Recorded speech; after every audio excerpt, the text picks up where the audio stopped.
The night the firefighters arrived at our house, my stepfather understood that the hell he created had turned against him.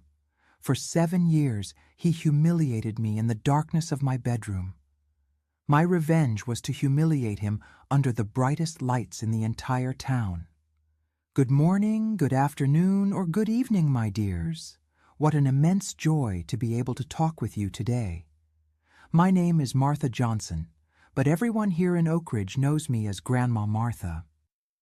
I'm 73 years old with plenty of life experience and stories that time hasn't been able to erase from memory.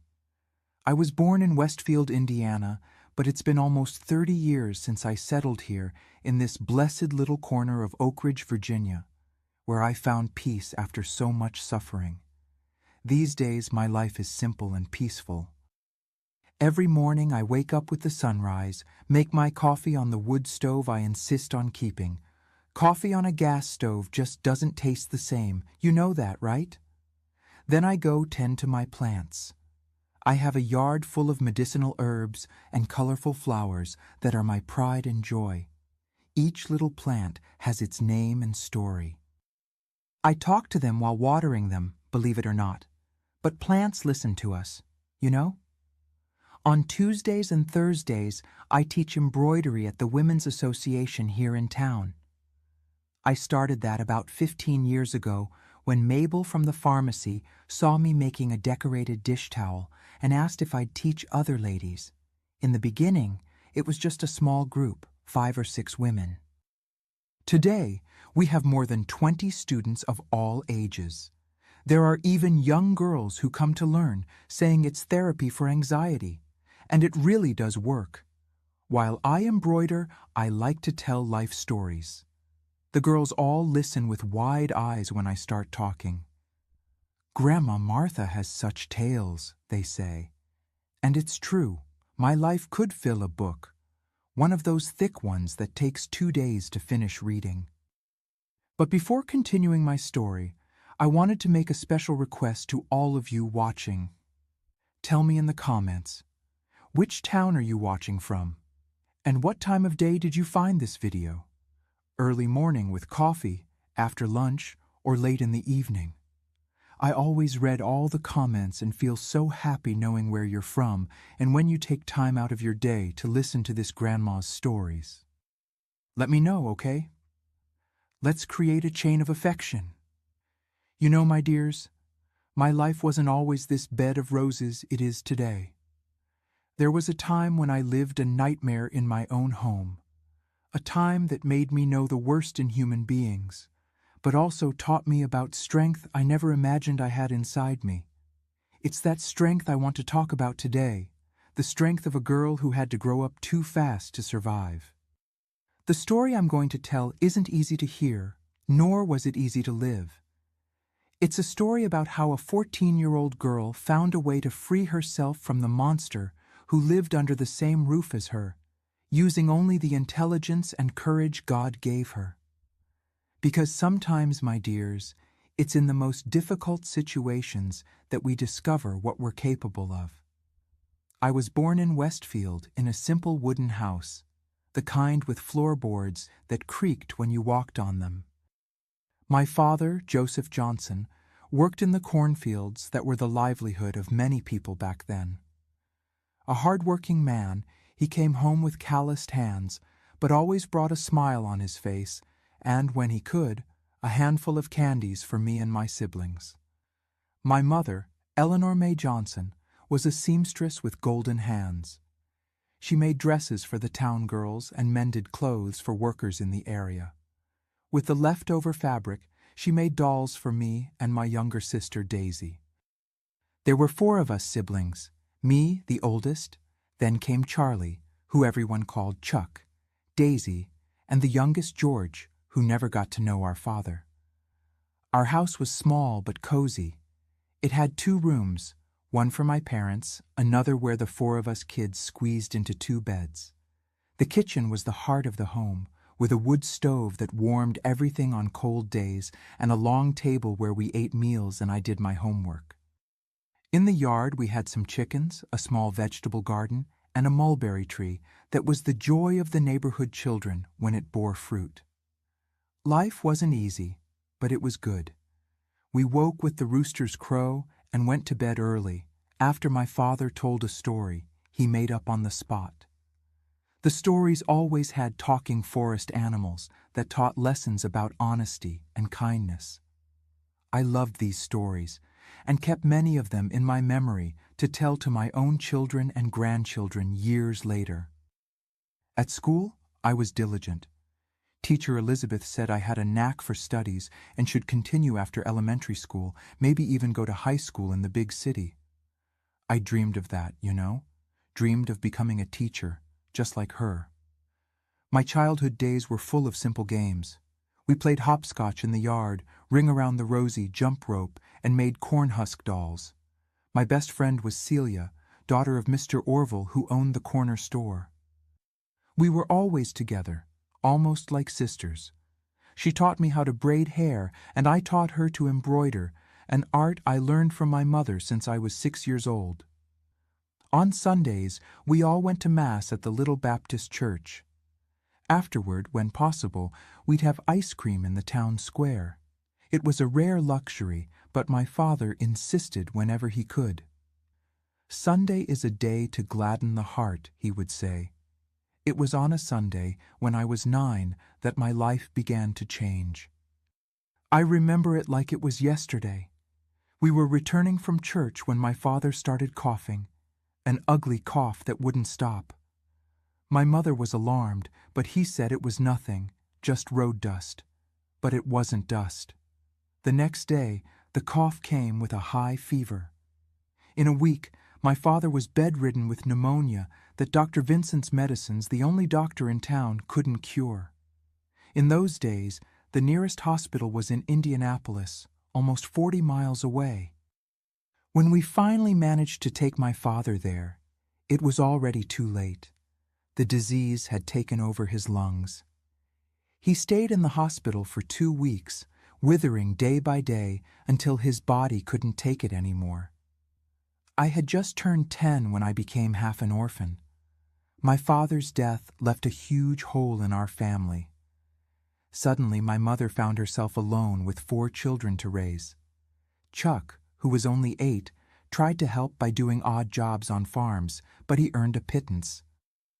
My mother sewed day and night, her eyes almost closing from so much sleep deprivation. But even so, the money barely bought food. It was during this time that we began to experience real hardship. There were days when we dined on just thin cornmeal mush with a little lard. My mother always said she wasn't hungry, so there would be more for us, but I saw her getting thinner and more haggard each day. Her eyes, which used to light up when my father came home, were now always red from crying in secret.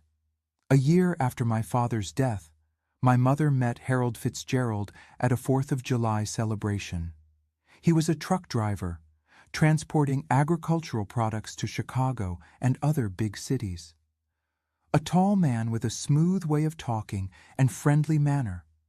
He started showing up at our house bringing gifts, a pack of cream-filled cookies for us kids, a nice piece of fabric for my mother.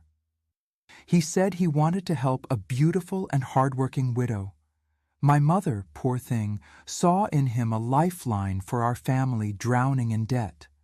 6 months later, they married in a simple ceremony at the same church where we had held my father's wake. I remember Daisy crying the whole time, saying she didn't want another father. Chuck kept a sullen face, not talking to anyone. Only George, who was very young and barely remembered our real father, seemed happy with the news.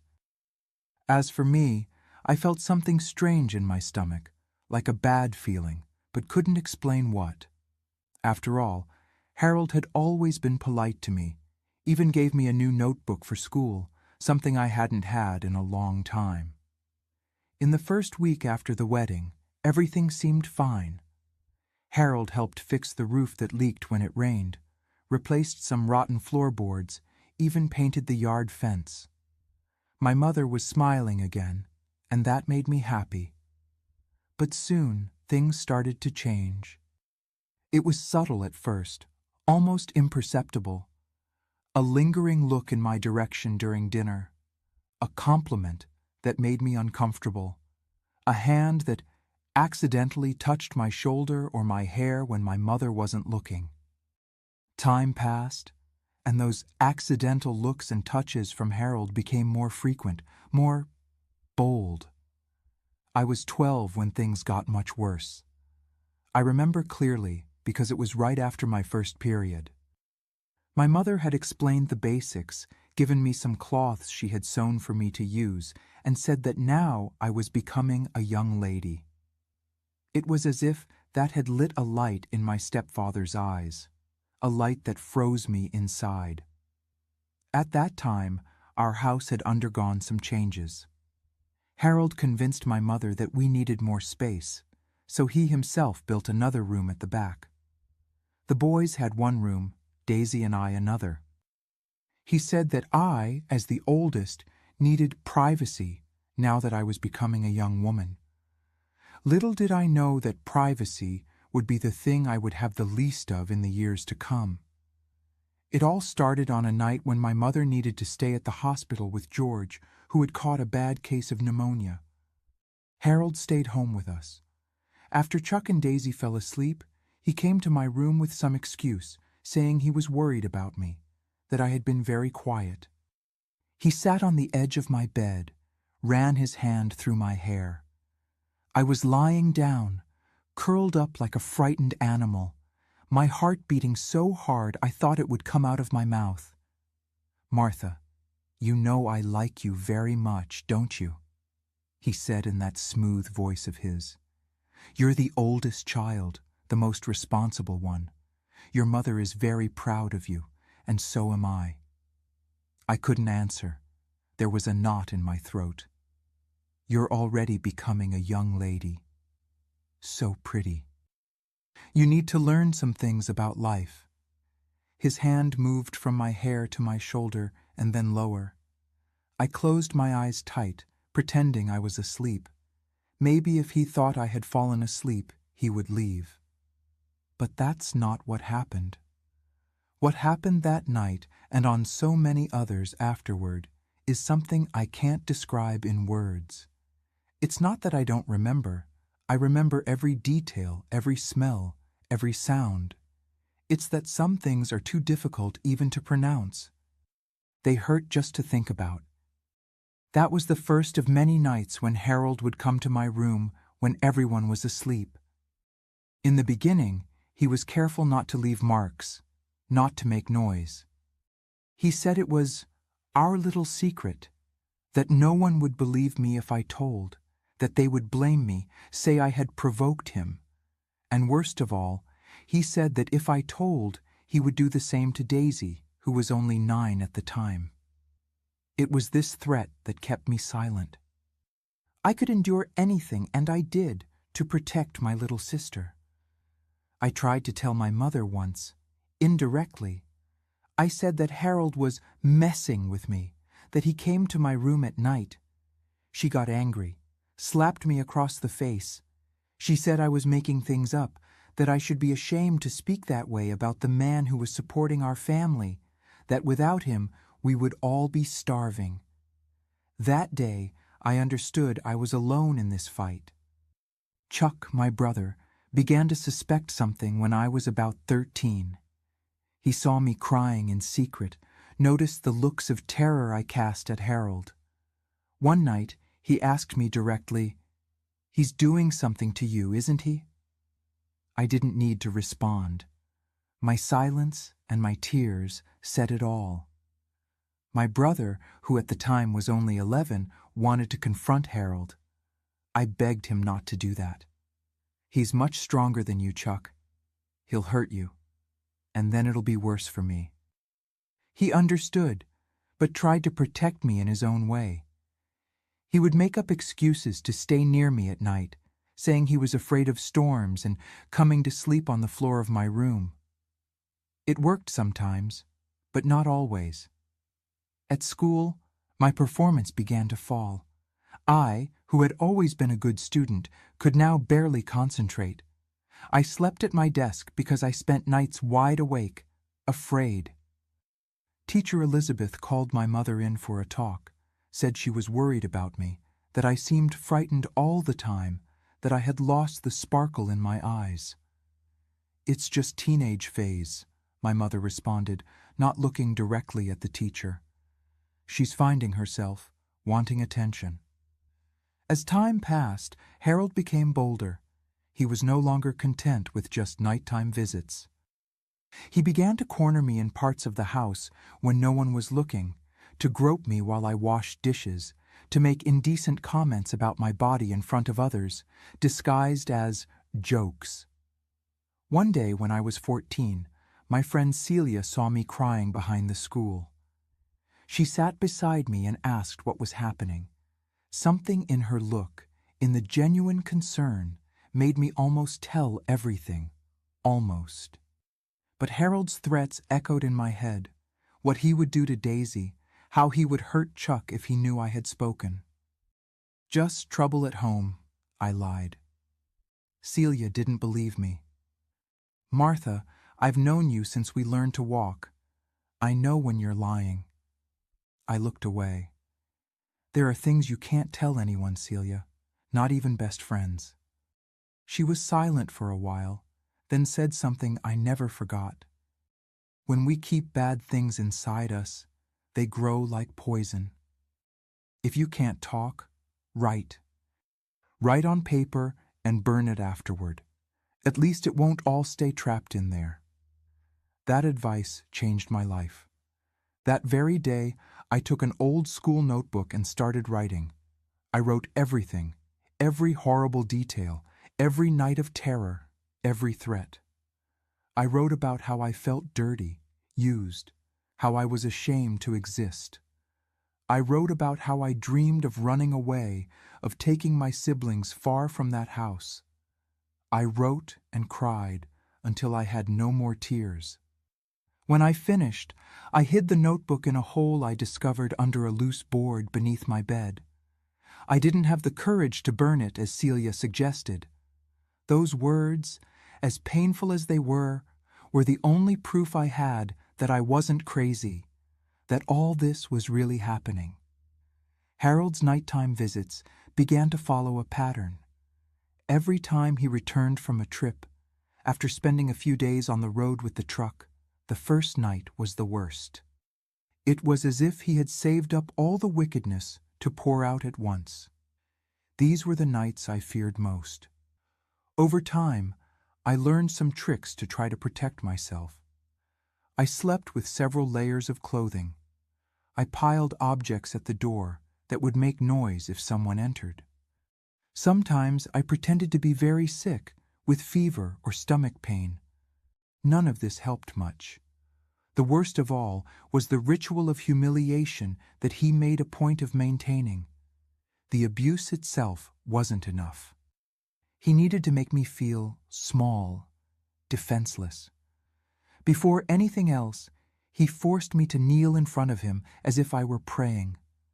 "This is for you to learn your place," he would say. That moment, kneeling on the cold floor, was almost worse than everything that came after.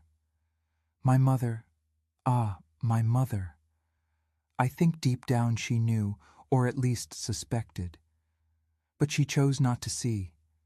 She chose the security of having a man in the house, a provider. How many times did I catch her crying alone in the kitchen late at night? How many times did I see her gaze shifting from mine when Harold left my room? It was as if we had made a silent pact. I didn't say anything. She didn't ask anything. The years passed, and that nightmare became my routine.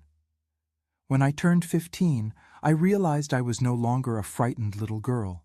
I was a young woman with anger growing in my chest. An anger that I had to hide, mask with obedience and fear, but that boiled inside like water on a wood stove. Harold continued with his truck trips, sometimes bringing presents for everyone. "Look what a good man," "Thinks of everyone," my mother would say, proud. For the others, he gave sweets, cheap toys, hair ribbons. For me, he saved other things, which happened when everyone was asleep. The ritual remained the same. He would enter my room, order me to kneel, and then came the hell that lasted minutes that seemed an eternity. Over time, I stopped crying. The tears dried up, as if my body had understood that it wasn't worth spending all that water. I would stay still, looking at a fixed point on the wall, waiting for it to end.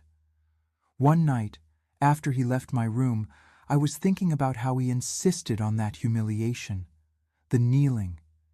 It was more than abuse. It was a demonstration of power. He needed to see me on my knees to feel powerful. This revelation planted a seed inside me, a little seed of revolt that gradually took root. At school, the new teacher, Mrs. Martha, called me after class one day. "Martha, you're intelligent, but your head is always far away. Did something happen?" I shook my head, denying as I always did. She continued, "You know, when I was your age, I also went through difficult things at home. If you want to talk, I'm here." I looked at her, surprised. It was the first time an adult seemed to really understand that something was wrong, without me needing to say anything. But even so, I couldn't speak. Harold's threats were always present in my head. "Thank you, teacher," was all I could say. At this time, my brother Chuck, who was now 13, began to confront Harold more openly. He didn't say anything specific about what he knew, but questioned orders, talked back, stayed between me and our stepfather whenever he could. Harold didn't like this at all. One day, he caught Chuck answering back and beat him so badly that the boy had a black eye for 2 weeks. "This is to learn to respect who brings food home," he said, while my mother cried softly in a corner without the courage to interfere. After that day, Chuck came to talk to me, his eye still swollen. "Martha," he said, using my childhood nickname, "we need to get out of here. I'll save money, work wherever I can, and we'll run away. Take Daisy and George too. And how will we live, Chuck? We're all still minors." "I don't know, but we'll find a way. Anything is better than this." That conversation lit a small flame of hope. Chuck started working after school, doing odd jobs carrying bags at the market, helping load and unload trucks. Every penny he earned, he hid in a hole in the wall, behind a loose brick in their little room. Meanwhile, I continued writing in my notebook. I had already filled almost all the pages. Writing was my only escape valve, the only way not to go completely insane. Sometimes I reread what I had written months before and saw how that nightmare had evolved, how it got worse each time. It was like a diary of my personal hell. One night, I woke up startled by a noise. It wasn't Harold. He was traveling. It was my mother, rummaging through my things. I pretended to still be sleeping, spying through half-closed eyes. I saw when she found the notebook hidden in that hole under the loose board. My heart raced. She took the notebook and left the room. I lay there, paralyzed, my heart beating so hard it felt like it would break my ribs. What would happen now? Would she finally understand? Would she help me? Or would she blame me again? I didn't sleep at all for the rest of the night. Early in the morning, when I got up to help with breakfast, my mother was already in the kitchen. I looked at her, trying to decipher her expression, but she acted as if nothing had happened. She didn't mention the notebook. She didn't say anything different from normal. That night, I desperately looked for the notebook in my hiding place, but it was no longer there. My mother had taken it. But why? To confront Harold? To protect me? To burn and erase the evidence? The answer came 2 days later when Harold returned from his trip. Everything was normal during dinner. Him telling stories from the road, my mother laughing at his unfunny jokes, my siblings eating in silence. I could barely swallow the food, imagining what would come later. As always, everyone went to bed, and I stayed in my room, waiting for the inevitable. The door opened, and he entered. But there was something different. He wasn't alone. My mother was with him. I stared at them, confused, scared. My mother was holding something in her hands, my notebook. "I found this," she said, her voice colder than I had ever heard before. "Such imagination you have, girl." Harold took the notebook, flipped through some pages, and laughed. "So this is what you've been writing? Horror stories about me?" "They're not stories," I managed to say, my voice trembling. "It's all true." My mother approached the bed. "True? You think anyone will believe this? That my husband, a respected man, does these things to you? Everyone will think you're making it up, that you're crazy." It was at that moment that I understood. My mother not only knew, but was complicit. She had chosen his side. "You should be grateful," she continued. "Grateful to have a roof, food on the table. Without him, we would be nothing. And this is how you repay? By writing these lies?" Harold put the notebook on top of the dresser. "You know what I think, Eleanor? I think the girl needs to learn a lesson. Learn to respect the family." My mother nodded. "I agree." It was the longest night of my life. With my mother sitting in a chair in the corner of the room, watching, Harold did what he always did. But worse, much worse. As if he wanted to prove a point. As if he wanted to break me for good. And the whole time, I had to look at the impassive face of my own mother, who didn't move a muscle to help me. When it finally ended, and they left the room, I lay looking at the ceiling, without tears, without anything. A huge emptiness had taken hold of me. Something inside me had broken that night. Not my strength, but my hope that someday someone would save me. I understood that if I wanted to get out of that hell, I would have to do it myself. The next morning, my mother acted as if nothing had happened. She served coffee, talked about the weather, planned lunch. The notebook was on the kitchen table, exposed, like a sick trophy of their victory over me. When everyone left, Harold for work, my mother to take the younger ones to school, and Chuck for one of his odd jobs, I took the notebook. I thought about burning it, destroying that proof of my humiliation. But something stopped me. Instead, I sat at the table and began to leaf through the pages, rereading my own suffering written in a trembling teenage hand. It was there, at that table, with the sun coming through the kitchen window, that I had an idea. A terrible and brilliant idea at the same time. If that notebook had been used against me, maybe I could use it too. Not as evidence, no one would believe it anyway, my mother was right about that. But as inspiration. In the garage, where Harold kept his work things, there were various tools and products.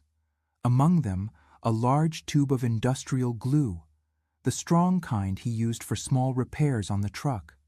A glue that, according to him, sticks even the soul in place. I took the notebook and wrote one last entry.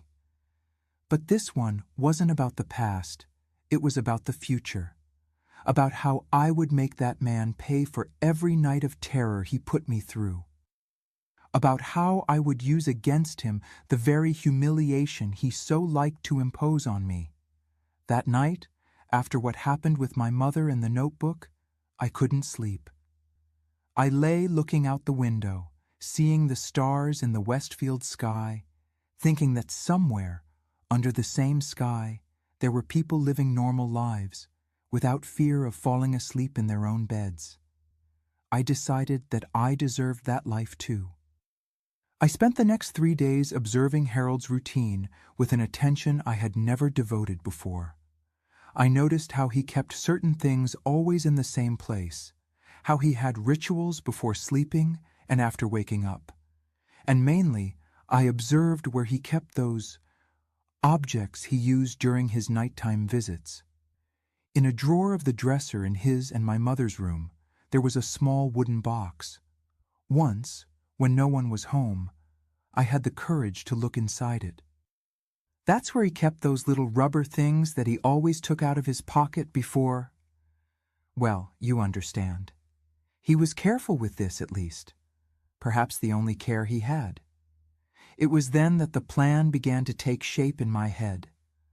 I wouldn't need weapons or poisons. The tool of my liberation was already there, in the garage, in that tube of industrial glue. A glue so strong that, according to Harold himself, even hot water won't remove. I had to wait for the right moment. A night when my mother wouldn't be home, when I could act without interruptions. The opportunity arose sooner than I expected. Aunt Judith, my mother's sister who lived in Indianapolis, had a stroke. It wasn't serious, but she needed someone to help in the first days at home after the hospital. My mother decided she would go, taking George and Daisy with her. Chuck would stay for his jobs, and I would stay to take care of the house. "Don't worry," Harold said to my mother as she packed her suitcase. "I'll take care of Martha." The look they exchanged told me everything I needed to know about what that meant. The day my mother left, I waited until Chuck went off to work and Harold went to the garage where his truck was being repaired. With the house empty, I went to their room and opened the drawer. The little box was there, as always. I took out one of those little packages, just one, so as not to raise suspicions, and took it with me to the garage.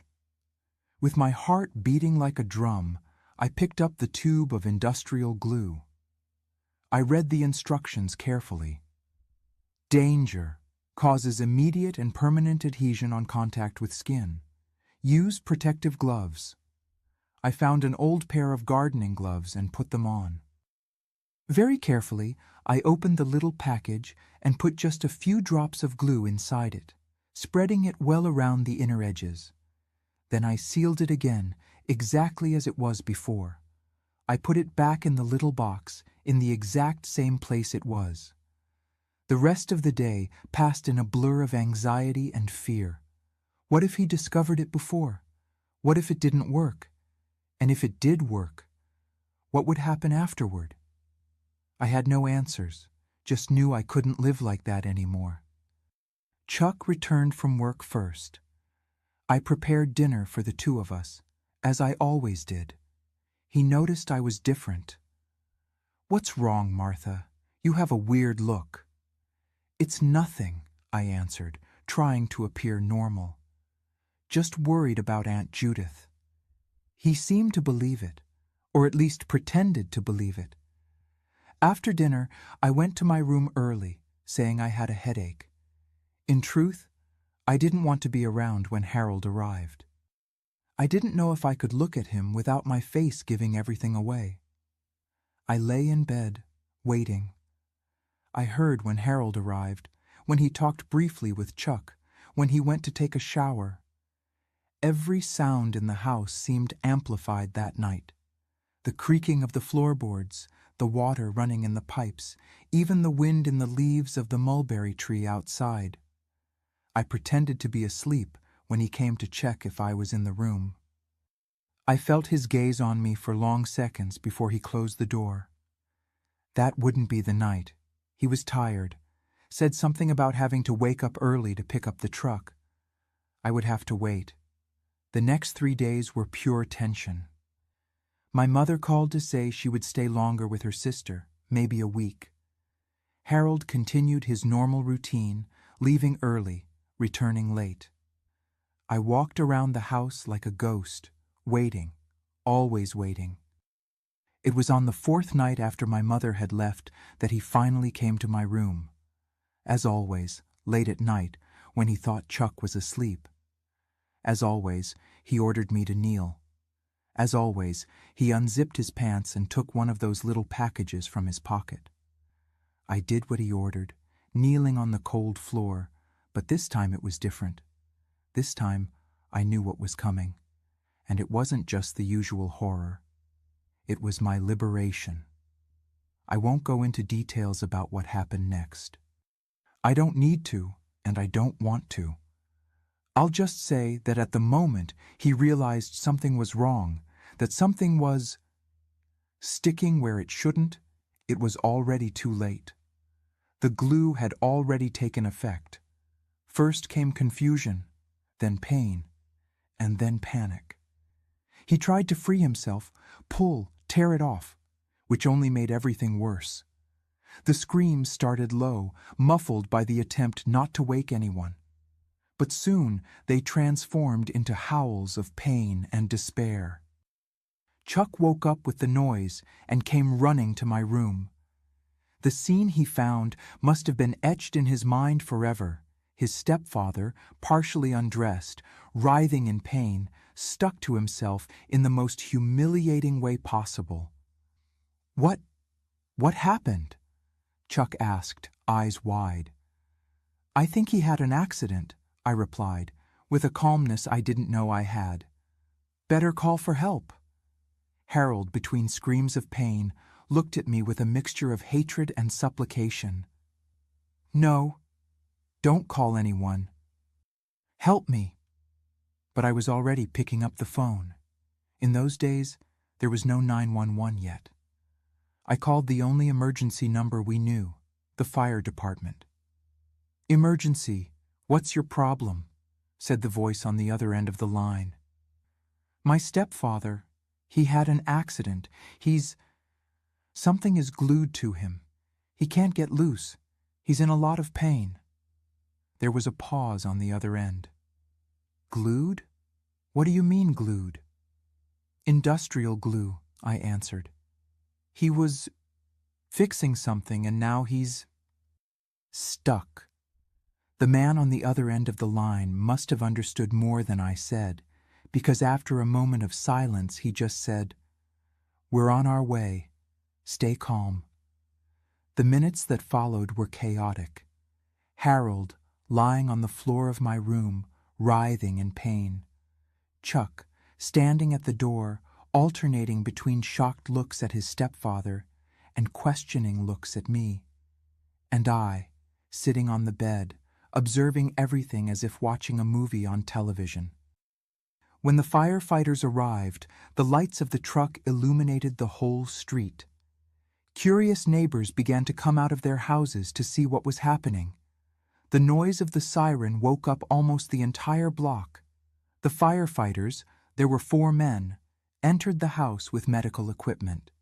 When they saw the situation, there was a moment of shock, followed by a professionalism that I admire to this day.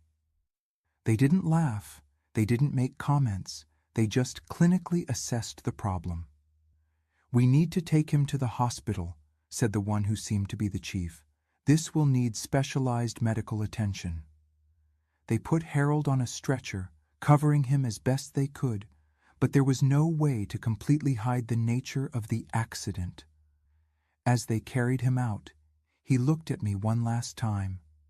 In that look, I saw that he knew that it had been no accident at all. "Does someone need to accompany him?" one of the firefighters asked. "It's just the 2 of us at home," I answered, indicating me and Chuck. "We're minors. Our mother is traveling." The firefighter nodded. "Is there someone we can call? Any relative?" "There's our aunt in Indianapolis, but it's far. And she's sick." "I understand. Well, we'll take him to the hospital. You 2 stay here. Is there a neighbor who can stay with you until we resolve this?" Chuck suggested Mrs. Gwen, a lady who lived next door and had always been good to us. The firefighters went to her, explained the situation, or at least part of it, and Mrs. Gwen came to stay with us. The ambulance left, taking Harold to the hospital in Indianapolis, the only one that would have resources to handle that kind of emergency. We found out later that they had to call a specialist doctor from Chicago who took hours to arrive. The case was unprecedented in the region. That same night, sitting in the living room with Mrs. Gwen, Chuck asked me in a low voice, "It was you, wasn't it? Did it on purpose?" I looked into his eyes. "He will never touch me again, Chuck. Never again." My brother didn't say anything for a moment, then just nodded. Good. In the morning, the police came to our house. Such a strange accident raised suspicions. They took me to the police station to ask questions. It was there, sitting in a room with a sheriff and a social worker, that I finally told everything. The notebook, the nights of terror, my mother's complicity, the glue plan. At first, I saw disbelief in their eyes. But as I spoke, as I described in details that no 15-year-old girl should know, the disbelief gave way to indignation, and then to anger, not at me, but for me. "Why didn't you tell before?" the social worker asked, holding my hand. "He threatened to do the same thing to my sister," I replied. "And when I tried to tell my mother, she didn't believe me, or pretended not to believe." The woman squeezed my hand harder. "Now you're safe. He won't touch you anymore." The sheriff, a man already of a certain age, remained silent for a long time after I finished my account. Finally, he said, "You know what you did was dangerous, don't you? It could have gone very wrong." "I know," I replied. "But it had already been going very wrong for years." He nodded as if he understood. "We'll make sure you and your siblings stay safe. Your mother is coming back today. She'll have a lot to answer for, too." When my mother returned from Indianapolis with Daisy and George, she already found the house full of police officers and social workers. The look on her face as she entered and saw all those people was something I'll never forget. First shock, then confusion, and finally fear when she realized that her castle of lies had crumbled. "What's happening here?" she asked, holding George's hand tightly.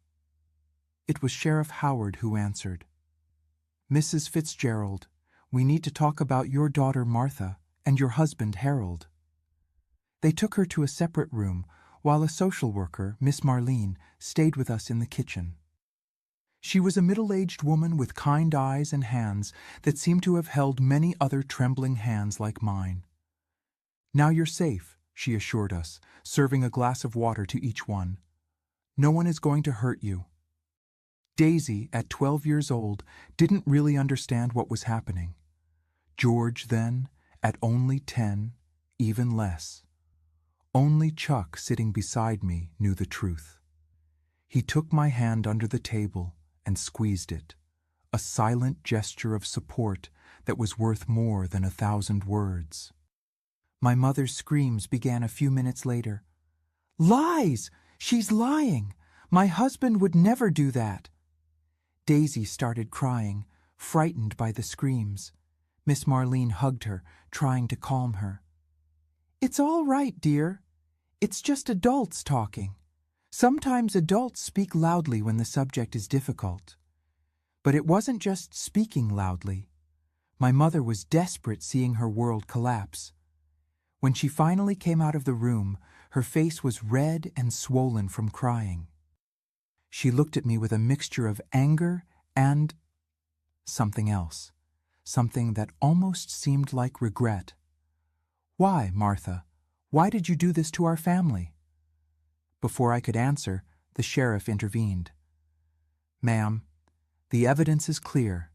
Your daughter's testimony, the medical statements about your husband's condition, even the notebook we found in the house. Everything confirms the systematic abuse." "Notebook? What notebook?" she asked, confused. The notebook where your daughter wrote about everything that happened. The very same one that you showed to your husband to humiliate her." Her face turned pale. I didn't. It was then that I understood.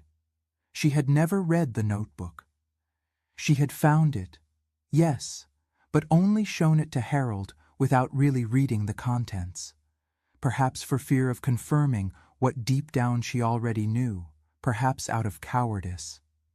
This explained why she didn't seem prepared for the accusations now. In the days that followed, our life was turned upside down. Harold remained in the hospital, but under police custody.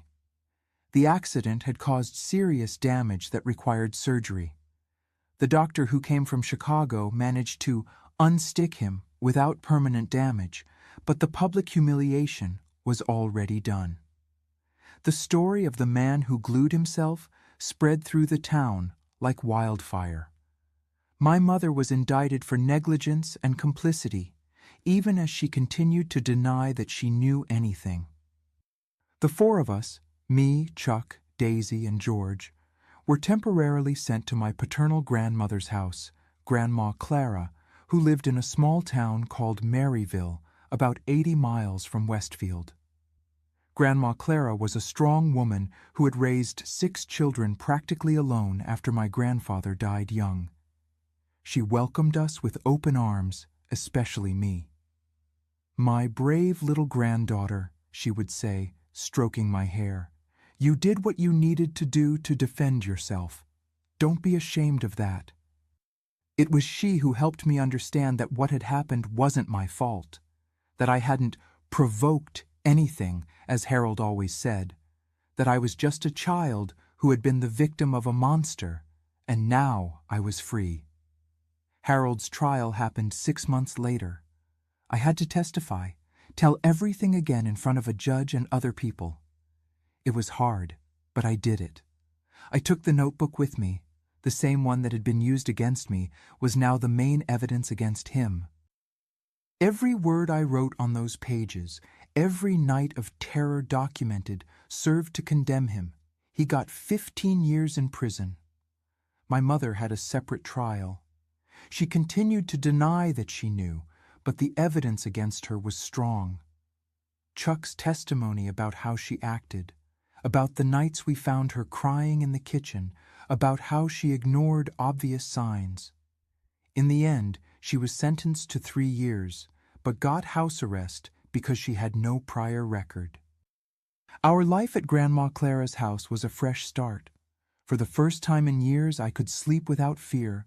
Her house was small but cozy.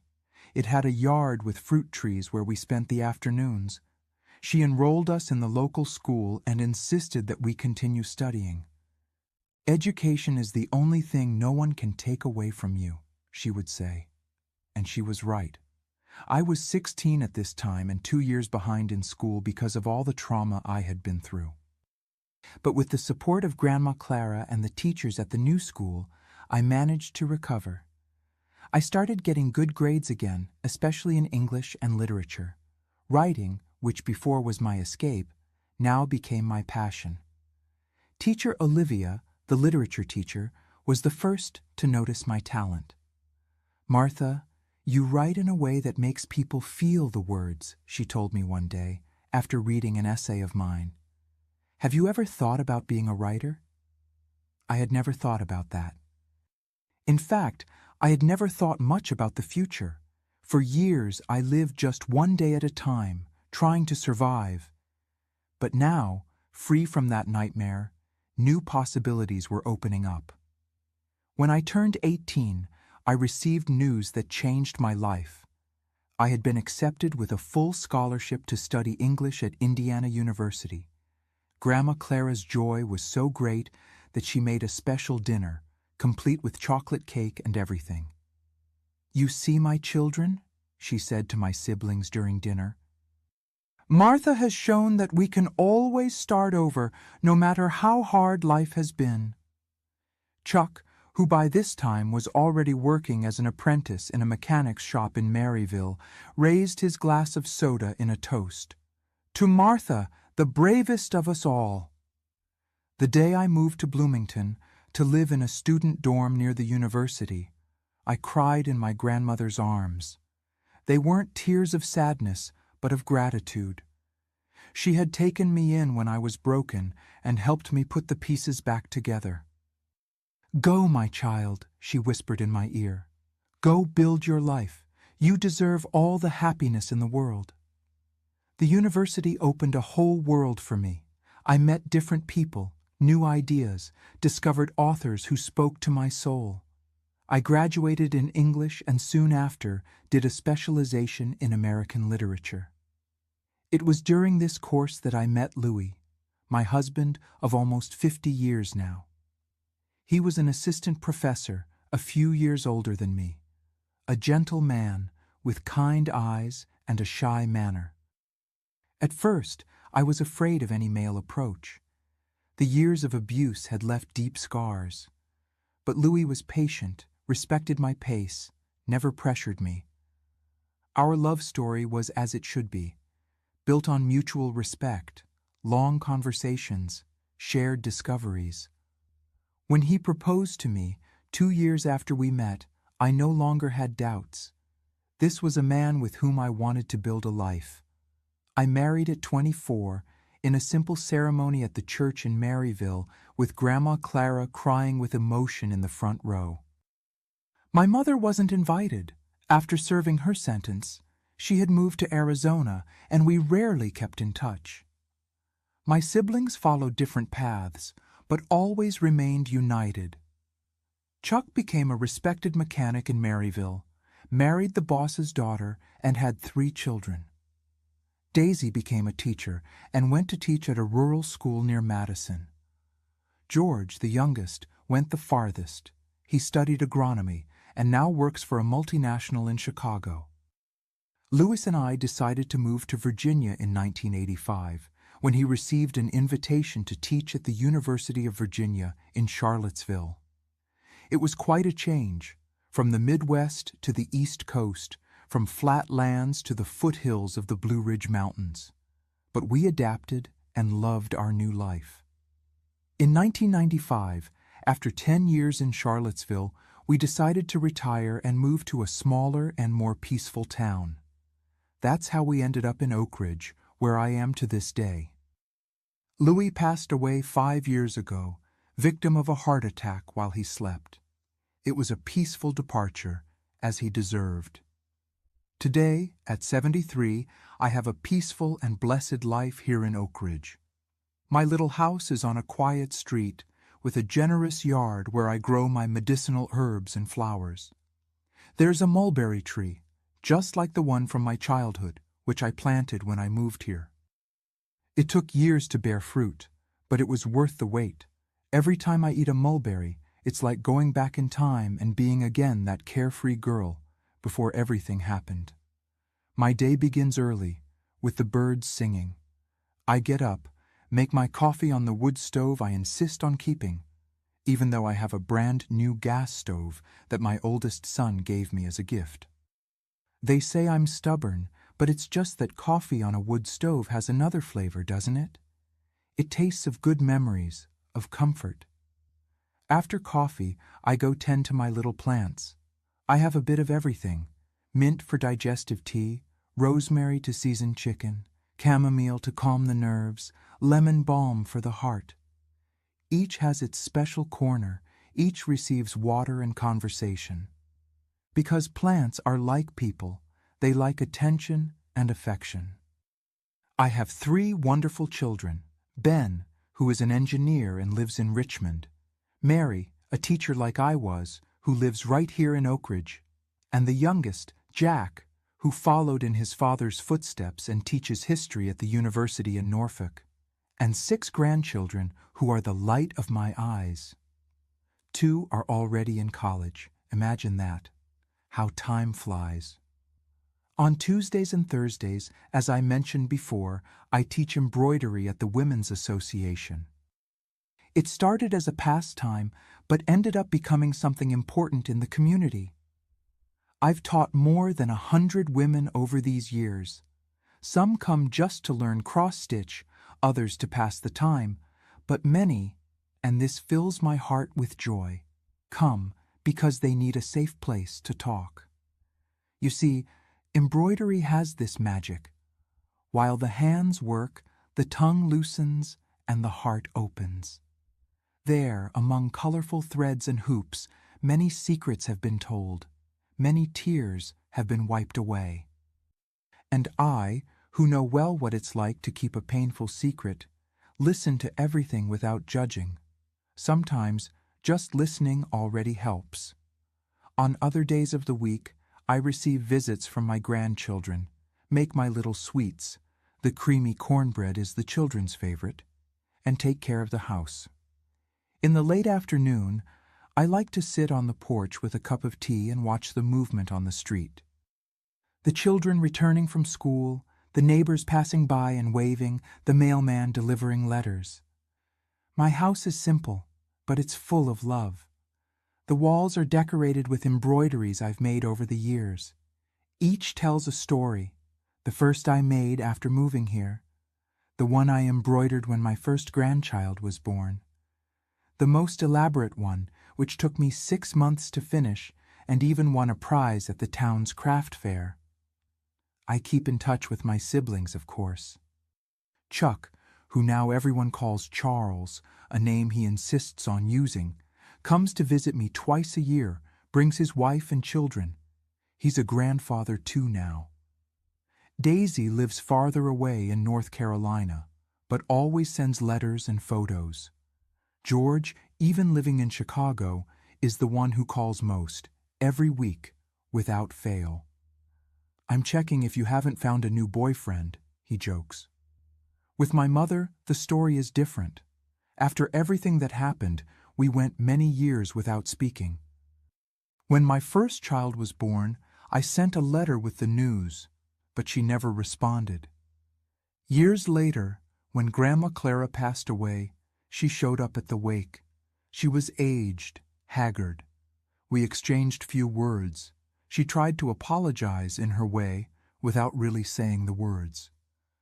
"I didn't know what to do, Martha," was what she said. "I was afraid of being alone with the 4 of you." I didn't respond. There was nothing to say. I understood that she too was a victim, in her way, victim of fear, of dependency, of her own cowardice. I forgave in the sense of not harboring hatred, but we never had a close relationship again. She passed away about 10 years ago in Phoenix, where she lived with a brother. I went to the funeral, paid my last respects, and made peace with that part of my history. As for Harold, I never saw him again after the trial. I learned that he served the full sentence without reduction because he tried to escape twice. When he got out of prison, he was already an old man. According to what I was told, he went to live in the interior of California, where he died some years later, alone and forgotten. I feel nothing for him, neither hatred nor pity. It's like a turned page of a book I no longer want to read. The memories of those difficult years still come to visit me sometimes, especially in dreams. I wake up frightened, with my heart beating fast, but soon I remember that I'm safe, that it's in the past. Louis, when he was alive, would hold me in these moments, say nothing, just be there, holding me until I calmed down. After he left, I learned to calm myself. I get up, make a cup of chamomile tea, look at the stars through the window, breathe deeply. I learned that wounds can heal, even the deepest ones. Of course, the scar remains, and sometimes it hurts when the weather changes, as the old folks say. But the pain no longer commands my life. I managed to transform it into something different, perhaps even into strength. This strength allowed me to raise my children without fear, teaching them about respect, about boundaries, about how to truly love. Louis was a great partner in this, an upright, patient man who never raised his voice or his hand to anyone. The kind of man I wanted my sons to become, and they did. Today, when I see my grandchildren growing up, I feel a joy I can't explain. They don't know the details of my story. I've only told the basics, that I went through hardships in childhood, that I went to live with their great-grandmother. The rest one day when they're older, perhaps I'll tell, or perhaps it won't be necessary. The important thing is that they are growing up in safe homes, with loving parents, without fear of going to sleep at night. When I look back, I see that my life was like a complex embroidery. From a distance, it's beautiful, with patterns and colors that harmonize. Up close, you can see the knots, the seams, the stitches that came out crooked. But it's precisely this combination that makes each embroidery unique, isn't it? If I could give advice to the frightened girl I once was, I would say, hold on tight, because it will be worth it. Life will still give you so many joys that will compensate for every tear shed. And it's true. Each laugh from my grandchildren, each flower that blooms in my garden, each finished embroidery, each sincere hug from a student who became a friend, all these are small gifts that life has given me to compensate for the difficult years. Here in Oak Ridge, I found my little corner of peace. People respect me, call me Grandma Martha with affection. Few know my complete story, and that's fine. I don't define myself by what I went through, but by what I built afterward. I am the retired teacher, the lady of embroideries, the grandma who makes creamy cornbread, the neighbor who has herbal remedies for any problem. And that, my dears, is the greatest victory I could have, to live a common, peaceful life without upheavals. A life that many might find boring, but which for me is a true miracle. My dears, looking back, I see that my strength was born precisely where they tried to break me. I learned that age doesn't define our strength, but rather our capacity to start again each day. That notebook where I wrote my pains ended up being my salvation. The industrial glue I used on that desperate night taught me that even in the most difficult situations, we have a choice. My story is not about what they did to me, but about how I chose to respond. My wrinkles are maps of survival. Each one tells a story of pain overcome. Time doesn't heal all wounds, but it teaches us to live with them and still smile. If you're going through difficult times, know this: there is light at the end of the tunnel. Life taught me that even in the deepest darkness, our inner light never goes out. I discovered that we are stronger than we imagine, especially when we think we can't take it anymore. If you know someone suffering in silence, reach out, seek help, tell someone you trust. If you can't speak, write, as I did. I learned that true strength is not in never falling, but in rising every time. Abuse leaves invisible scars, but recovery shows that we can flourish even after the storm.